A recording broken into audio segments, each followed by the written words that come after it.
नमस्कार दोस्तों, स्वागत आप सभी का आपके अपने YouTube channel online study DK में। और आज हम आपके लिए लेकर आए हैं गणित पेडागोजी से संबंधित 30 अति महत्वपूर्ण प्रश्न। और जी हाँ दोस्तों, ये क्वेश्चन जो होंगे ये आपको आपके आने वाले सीटेट, रीट या फिर सुपरटेट कोई से भी एग्जाम की तैयारी आप कर रहे हैं तो निश्चित ही ये प्रश्न आपके लिए काफी उपयोगी साबित होंगे। तो चलिए और बढ़ते हैं आज के हमारे गणित शिक्षण शास्त्र के 30 अति महत्वपूर्ण प्रश्न की ओर। फर्स्ट क्वेश्चन यहाँ पर आ रहा है हमारा, किन दो संख्याओं को गुणा करने पर 24 गुणनफल प्राप्त होता है। तो ये जो प्रश्न है ये किस प्रकार का प्रश्न होगा। यहाँ पर 4 विकल्प आपके सामने और आप अपना उत्तर देकर अपने टेस्ट को यहाँ पर क्लियर कर सकते हैं। तो देखिए, प्रश्न को यदि हम थोड़ा सा समझते हैं तो निश्चित रूप से हमें ये समझ में आता है कि किन्हीं दो संख्याओं का गुणा करने पर 24 जब गुणनफल प्राप्त हो तो ये प्रश्न किस प्रकार का हो सकता है। बद्ध अंत वाला प्रश्न है क्योंकि इसके निश्चित संख्या में उत्तर है, या फिर बी है, बच्चों को सामान्य समस्या समाधान रणनीतियों को सुझाता है ताकि वे सही उत्तर दे सकें। ये थर्ड है, यहाँ पर अधिसंज्ञानात्मक रूप से चिंतन करने में बच्चों की सहायता करता है। तो ये चिल्लन नहीं, चिंतन है, ठीक है ना, चिंतन करने में बच्चों की सहायता करता है। और डी है, मुक्त अंत वाला प्रश्न है क्योंकि इसके एक से अधिक उत्तर हैं। तो निश्चित रूप से यदि हम देखें तो हम कोई भी दो ऐसी संख्या ले सकते हैं, जैसे हम 12 गुणित 2 भी ले सकते हैं, या फिर हम 8 गुणित 3 भी ले सकते हैं, निश्चित रूप से 6 गुणित 4 भी ले सकते हैं। तो ये जो प्रश्न है, या फिर हम 24 गुणित 1 भी ले सकते हैं। तो निश्चित रूप से इस प्रश्न की एक से ज्यादा उत्तर आ रहे हैं तो ये प्रश्न यहाँ पर एक मुक्त अंत वाला प्रश्न होगा क्योंकि इसके उत्तर जो है वो एक से ज्यादा है। तो यहाँ पर फर्स्ट और क्वेश्चन के लिए यहाँ पर डी विकल्प जो होगा ये बिल्कुल सही होगा। अगले क्वेश्चन की ओर जाते हैं। क्वेश्चन थोड़ा सा ज्यादा बड़ा है, चलिए थोड़ा सा छोटा करने की कोशिश करते हैं, एक साथ क्वेश्चन को हम देख पाए।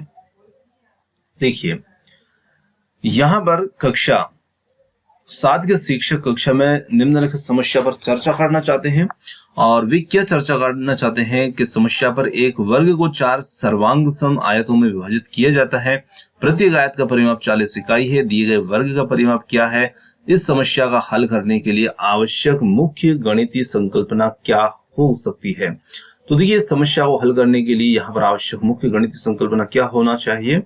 वर्ग और आयत का क्षेत्रफल, वर्ग और आयत का परिमाप तथा वर्ग और आयत की परिभाषा, या फिर वर्ग आयत सर्वांग सम परिमाप आदि शब्दावली का अर्थ। और सी यहाँ पर आयत का क्षेत्रफल, वर्ग का परिमाप, या फिर समस्या हल करने के लिए बीज गणितीय समीकरण का विरचन। तो यहाँ पर हम कह सकते हैं कि इस समस्या को हल करने के लिए मुख्य गणितीय संकल्पना वर्ग आयत सर्वांग सम, ठीक है ना, क्योंकि यहाँ पर वर्ग भी है, आयत भी है और वो सर्वांग सम भी है कि सर्वांग सम परिमाप आदि शब्दावली का अर्थ जो है जब बच्चों को निश्चित रूप से पता रहेगा तो कहीं ना कहीं इस क्वेश्चन को हल करने में उसके लिए मददगार होगा। तो यहाँ पर बी विकल्प जो होगा इसका सही उत्तर होगा। अगला क्वेश्चन है, यहाँ पर सलमान -3 -4 बराबर 7 लिखता है तो इस त्रुटि का कारण क्या हो सकता है। सलमान को समान प्रकार की समस्याओं को हल करने के अभ्यास की आवश्यकता है। बी है, सलमान को पूर्णांक के गुणनफल की संकल्पना समझ में नहीं आई। सी, सलमान लापरवाह है, या फिर सलमान को पूर्णांकों के योगफल की संकल्पना स्पष्ट नहीं है। तो निश्चित रूप से देखिए, उसने -3 और -4 को यहाँ पर बराबर 7 लिखा तो निश्चित रूप से सलमान को पूर्णांकों के योगफल की जो संकल्पना है वो स्पष्ट नहीं है, इसी वजह से उसने यहाँ पर त्रुटि की है। तो डी विकल्प जो होगा यहाँ पर हमारा सही उत्तर होगा इस क्वेश्चन के लिए। अगले क्वेश्चन की ओर जाते हैं। अगला क्वेश्चन है, आंकड़ों के विश्लेषण संबंधी विद्यार्थी की समझ का आकलन करने के लिए सर्वाधिक रूप से उचित रूपात्मक कार्य यहाँ पर क्या होगा। तो देखिए, हमें यहाँ पर आंकड़ों के विश्लेषण संबंधी विद्यार्थियों की समझ का आकलन करने के लिए सर्वाधिक उचित रूपात्मक कार्य जो होगा वो भूमिका निर्वाह या वर्ग पहली सर्वेक्षण आधारित परियोजना, या फिर डी प्रश्नोत्तरी। तो यहाँ पर सर्वेक्षण आधारित परियोजना देकर के हम बच्चों का सर्वाधिक रूप से आकलन कर सकते हैं। तो सी विकल्प इसमें हमारा सही उत्तर होगा। अगले क्वेश्चन की ओर जाते हैं। अगला क्वेश्चन है यहाँ पर, मुक्त अंत वाले प्रश्न की पहचान कीजिए। तो देखिए, मुक्त अंत वाला प्रश्न क्या होता है जिसके एक से ज्यादा उत्तर हो सकते हैं, वो एक मुक्त अंत वाला प्रश्न होता है। तो यहाँ पर परीक्षित विमाओं वाले 5 सेंटीमीटर, 2 सेंटीमीटर, 5 सेंटीमीटर का एक घनाभ बनाता है। और ऐसे घन को बनाने के लिए कम से कम कितने घनाभ की आवश्यकता होना चाहिए। बी, यहाँ पर अभाज्य गुणनखंड विधि का प्रयोग करते 512 का घनमूल ज्ञात कीजिए, 10 के घन को ज्ञात कीजिए। तो ये तीनों ही यहाँ पर मुक्त अंत वाले प्रश्न नहीं है, इनके निश्चित उत्तर हैं। और डी वाले की यदि बात करते हैं, कोई ऐसी 5 संख्याएं लिखिए जिसका घन 64 से अधिक है, तो हम कोई भी 5 संख्या यहाँ पर लिख सकते हैं। तो यहाँ पर इसके उत्तर 1 से अधिक हैं और वो कोई से भी हो सकते हैं। तो डी विकल्प जो होगा इसके लिए यहाँ पर सही उत्तर होगा। अगला क्वेश्चन है यहाँ पर, अनिल सभी प्रश्नों के मौखिक उत्तर तो दे देता है परंतु जब समस्या को हल लिखता है तो गलतियां करता है। उसके लेखन में गलतियों को हटाने के लिए कौन सी यहाँ पर निम्नलिखित में से उपचारात्मक विधि जो होगी वो सर्वश्रेष्ठ हो सकती है? तो देखिए यहाँ पर उसके लिए कौन सी विधि सर्वश्रेष्ठ हो सकती है? उसे प्रतिदिन 10 समस्याओं पर कार्य देना चाहिए या फिर उसे श्याम पट्ट पर समस्या हल करने को कहना चाहिए। सी उसे ऐसे कार्यपत्रक देकर रिक्त स्थान भरने को कहना चाहिए जिनमें आंशिक रूप से समस्या हल की हुई हो। और डी है उसे पूरे 1 महीने तक लगातार विद्यालय के समय के बाद अभ्यास की परीक्षा देनी चाहिए। तो यहाँ पर हम कह सकते हैं कि अनिल को ऐसे कार्यपत्रक दिए जाएं, रिक्त स्थान भरने को कहना चाहिए जिनमें आंशिक रूप से कुछ समस्याएं हल की हुई हो ताकि उनको देख करके वो अपनी समस्याओं को दूर कर सके। तो यहाँ पर ऑप्शन सी इसके लिए बिल्कुल सही उत्तर होगा।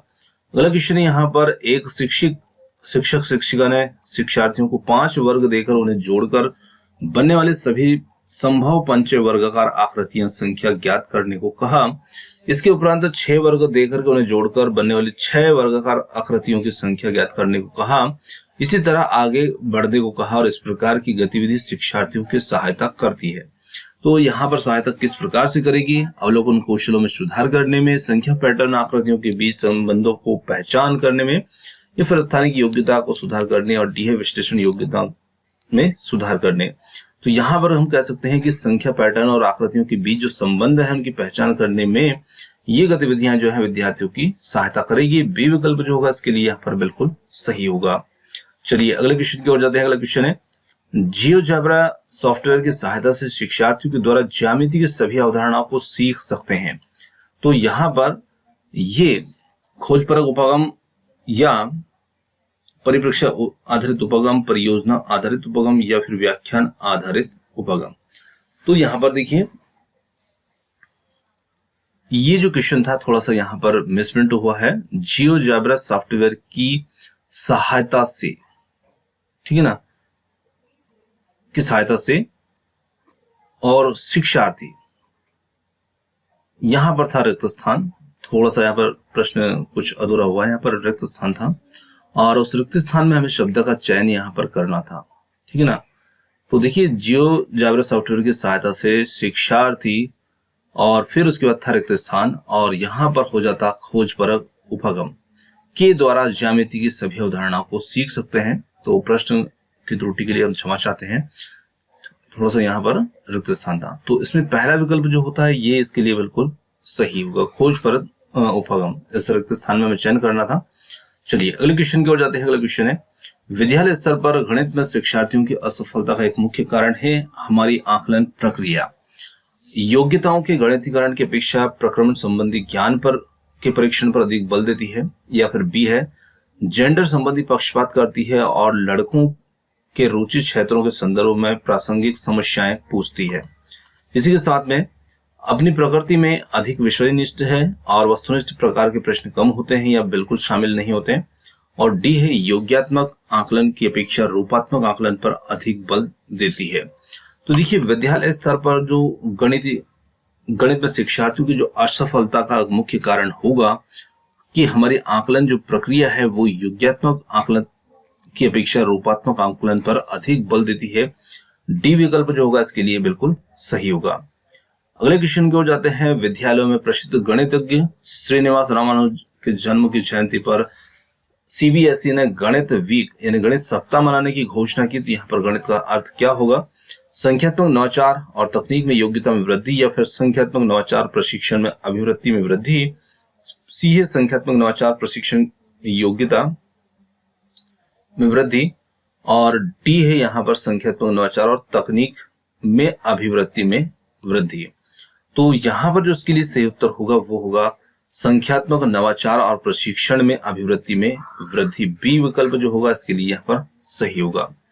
अगले क्वेश्चन की ओर जाते हैं। अगला क्वेश्चन है, एक शिक्षार्थी किसी विशेष आधार पर छांटने में, पैटर्नों को पहचानने में, संख्या की आकृतियों और नई परिस्थितियों में जानना समय बताना मापन में परेशानी दर्शाता है, उसको निम्न में से किस समस्या के साथ डिस्कैलकुलिया हो सकता है। तो यदि हम यहां पर बात करें भाषा प्रयोग, दृश्य स्मरण, दृश्य गत्यात्मक संबंध या फिर दृश्य स्थानिक कौशल, तो देखिए यहां पर इन परेशानियों को दर्शाता है और उसे निम्न में से किस समस्या के साथ डिस्कैलकुलिया हो सकता है, तो वो होगा यहाँ पर डी विकल्प, दृश्य स्थानिक कौशल। अगला क्वेश्चन आता है कक्षा 6 की पाठ्य पुस्तक में निम्नलिखित प्रश्न को पढ़िए। पूर्णांकों का ऐसा युग्म लिखिए जिसका योगफल एक ऋणात्मक पूर्णांक है। उपरोक्त प्रश्न उल्लेख करता है चिंतनपूर्ण प्रश्न, बंद अंतों वाला प्रश्न या फिर बहुविषयीय या खुले अंत वाला। तो निश्चित रूप से ये प्रश्न भी कोई ऐसा होगा खुले अंत वाला, जिसे हम मुक्त अंत वाला प्रश्न भी कहते हैं।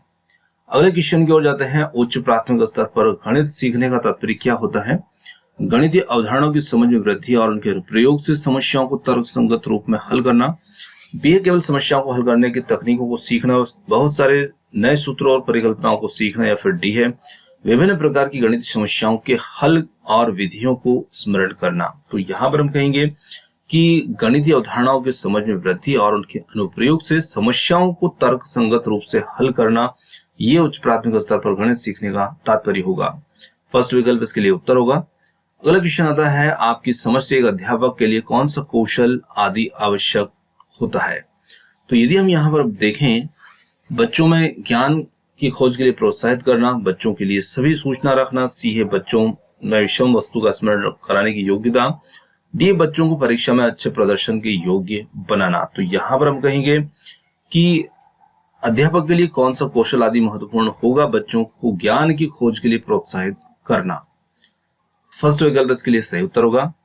अगला क्वेश्चन है कक्षा में गणित अध्यापक के द्वारा विद्यार्थियों के साथ एक अच्छा संबंध विकसित करने के लिए उसे क्या चाहिए? तो सभी के साथ मित्रतापूर्ण व्यवहार करे, अच्छे से बात करे, बच्चों से प्यार करे, व्यक्तिगत ध्यान दे। तो निश्चित रूप से शिक्षक जब बच्चों पर व्यक्तिगत ध्यान देंगे तो निश्चित रूप से शिक्षक और विद्यार्थी का संबंध बहुत अच्छा बनेगा। तो यहाँ पर डी विकल्प जो होगा इसके लिए बिल्कुल सही होगा। अगला क्वेश्चन है एक गणित अध्यापक बच्चों में गणना करने की शक्ति को निम्नलिखित के द्वारा बढ़ा सकता है। संकल्पनाओं को स्पष्ट करते हुए काफी अभ्यास करवाना। बी है शिक्षण के दौरान कक्षा में क्रियाशील गतिविधियों का आयोजन करके। सी है केवल एल्गोरिथम का प्रयोग करके। और डी है उपरोक्त में से कोई नहीं। तो यहाँ पर हम कहेंगे शिक्षण के दौरान कक्षा में क्रियाशील गतिविधियों का आयोजन करके, ऑप्शन बी। बढ़ते हैं अगले क्वेश्चन की ओर। अगला क्वेश्चन आता है यहाँ पर पाठ्यक्रम निर्माण का सिद्धांत निम्न में से कौन सा है? विभिन्न विषयों से सहसंबंध, अग्रदर्शी, अवकाश का सदुपयोग या फिर डी है ये सभी। तो निश्चित रूप से ये सभी आते हैं इसके अंतर्गत, ऑप्शन डी। अगला क्वेश्चन है पाठ्यक्रम में गणित शिक्षण इसलिए अति महत्वपूर्ण है क्योंकि इसके माध्यम से छात्रों में ज्ञान उपयोग संबंधित जो व्यवहारगत परिवर्तन होता है वह है गणित की परिभाषाओं का प्रत्यय स्मरण करना, उपकरणों को सही ढंग से व्यवस्थित करना, समस्याओं को हल करने के लिए उपयुक्त विधि सूत्र का चयन करना। और डी सोचने समझने के बाद निर्णय लेना। तो यहाँ पर हम कहेंगे समस्याओं को हल करने के लिए उपयुक्त विधि एवं सूत्र का चयन करना, ऑप्शन सी होगा इसके लिए बिल्कुल सही। अगले क्वेश्चन की ओर जाते हैं। गणित शिक्षण में कौशलात्मक उद्देश्य के विशिष्टीकरण का उदाहरण है गणना करना, निष्कर्ष निकालना, आकृतियां बनाना या फिर डी है उपरोक्त में से कोई नहीं। तो यहाँ पर हम कहेंगे गणितीय आकृतियां बनाना। अगले क्वेश्चन की ओर चलते हैं। अगला क्वेश्चन है गणित शिक्षण में गणितीय भाषा संबंधी समझ के विकास हेतु आवश्यक है गणित की क्रियाओं को क्रमबद्ध रूप से समझना, विभिन्न दशाओं में गणितीय समस्याओं को समझना, प्रत्येक को संकेतों में प्रकट करने को समझना। डी है उपरोक्तों में से कोई नहीं। तो यहां पर हो जाएगा डी, सॉरी उपरोक्त सभी। उपरोक्त में से कोई नहीं, मैंने गलत बोल दिया, उपरोक्त सभी। चलिए आगे बढ़ते हैं अगले क्वेश्चन की ओर। निम्न में से मूल्यांकन की एक प्रवृत्ति है लिखित परीक्षा, प्रयोगात्मक परीक्षा, मौखिक परीक्षा या फिर डी है ये सभी। तो यहां पर हम कहेंगे कि मूल्यांकन की एक प्रवृत्ति के अंतर्गत ये सभी शामिल होते हैं। तो यहां पर विकल्प डी होगा इसके लिए सही उत्तर। चलिए अगला क्वेश्चन है गणित शिक्षण में किस सहायक सामग्री का सबसे अधिक महत्व होता है? चित्र, दूरदर्शन, ग्राफ या श्याम पट्टिका? तो निश्चित रूप से श्याम पट्टिका यहाँ पर सबसे ज्यादा महत्व होता है गणित शिक्षण में इस सहायक सामग्री का। ऑप्शन डी होगा यहाँ पर इसके लिए सही उत्तर। अगला क्वेश्चन आता है कोठारी आयोग के अनुसार मूल्यांकन किस प्रकार की प्रक्रिया, एकाकी, सतत, उपयोगी या फिर अनुपयोगी? तो मूल्यांकन जो होता है एक सतत प्रक्रिया होती है, तो यहाँ पर बी विकल्प होगा इसके लिए सही। निम्न में से क्या मूल्यांकन का सोपान है? अधिगम अनुभव की योजना बनाना, बी है शिक्षण उद्देश्यों का निर्धारण करना, सी है शिक्षण उद्देश्यों को परिभाषित करना, और डी है उपरोक्त सभी। तो यहाँ पर उत्तर बनेगा डी, उपरोक्त सभी। चलिए अगले क्वेश्चन की ओर चलते हैं। एक अच्छी परीक्षा का लक्षण नहीं है आसान स्तर, विश्वसनीयता, वैधता, और डी व्यापकता। तो यहाँ पर उत्तर बनता है हमारा आसान स्तर, फर्स्ट विकल्प। चलिए अगला क्वेश्चन है गणित की भाषा का अंग है। तो गणित की भाषा का अंग क्या होता है? सूत्र, संख्यांक, संख्यांक चर या संकेत, या फिर ये सभी। तो निश्चित रूप से हम कह सकते हैं कि गणित की भाषा के अंग के अंतर्गत ये सभी शामिल होते हैं, ऑप्शन डी। गणितीय भाषा का स्वरूप किस प्रकार का है? जोड़, घटाव, गुणा, या फिर ये सभी। तो निश्चित रूप से गणितीय भाषा के स्वरूप में ये सभी शामिल होते हैं, जोड़, घटाव, गुणा, भाग, सभी। तो यहाँ पर विकल्प डी होगा इसके लिए सही उत्तर। अगला क्वेश्चन है गणित शिक्षण के लिए पाठ योजना निर्माण आवश्यक है क्योंकि इससे विषय वस्तु का गहन अध्ययन कराया जा सकता है, बी है इससे अवकाश का सदुपयोग करने की योग्यता का विकास होता है, सी है इससे विषय वस्तु का विकास सुव्यवस्थित ढंग से कराया जा सकता है, और डी है उपरोक्त सभी। तो देखिए गणित के शिक्षण के लिए जो पाठ योजना जो होती है, तो इससे पाठ योजना क्यों जरूरी होती है, क्यों आवश्यक होती है? तो यहाँ पर हम कह सकते हैं कि इससे विषय वस्तु का विकास जो होता है वो सुव्यवस्थित ढंग से कराया जा सकता है। तो विकल्प सी बनेगा इसके लिए यहाँ पर सही उत्तर। अगला क्वेश्चन है गणित समझने की प्रकृति कैसी होना चाहिए? तार्किक, सरल, कठिन, सदुपयोगी। तो निश्चित रूप से गणित की प्रकृति ही तार्किक होती है, तो समझने की प्रकृति भी हमारी तार्किक होना चाहिए। तो इसके लिए विकल्प ए जो होगा सही उत्तर होगा। अगला क्वेश्चन है यहाँ पर अन्वेषण विधि स्वयं सीखने की विधि है, परीक्षा प्रणाली में सुधार करने की विधि है, सी है शिक्षार्थियों को उत्तम ढंग से पढ़ाने की विधि, और डी है शिक्षार्थियों का मूल्यांकन करने की विधि। तो अन्वेषण विधि जो होती है ये स्वयं करने की सीखने की विधि होती है, तो यहाँ पर विकल्प ए जो होगा इसके लिए बिल्कुल सही होगा। अगला क्वेश्चन है गणित शिक्षण का प्रमुख उद्देश्य क्या होता है? पाठ्यक्रम में आवश्यक संशोधन, या फिर शिक्षार्थियों में सहयोग या साझेदारी को विकसित करना, सी है शिक्षार्थियों में तर्कपूर्ण ढंग से सोचने की शक्ति का विकास करना, डी है शिक्षार्थियों में रटने की शक्ति का विकास करना। तो यहाँ पर हम कहेंगे कि गणित शिक्षण का जो प्रमुख उद्देश्य होता है वो होता है शिक्षार्थियों में तर्कपूर्ण ढंग से सोचने की शक्ति का विकास करना। विकल्प सी होगा इसके लिए बिल्कुल सही उत्तर। दोस्तों यहाँ पर आज के मैं जो गणित पेडागॉजी से संबंधित क्वेश्चन थे ये समाप्त होते हैं, और क्वेश्चन आपको कैसे लगे कमेंट्स करके जरूर बताइएगा। वीडियो पसंद आया तो वीडियो को लाइक, शेयर, चैनल को सब्सक्राइब करना मत भूलिएगा, और आपने हमें जो समय दिया उसके लिए बहुत बहुत धन्यवाद। Thanks for watching. मिलते हैं जल्द ही एक और नए किसी वीडियो के साथ। धन्यवाद।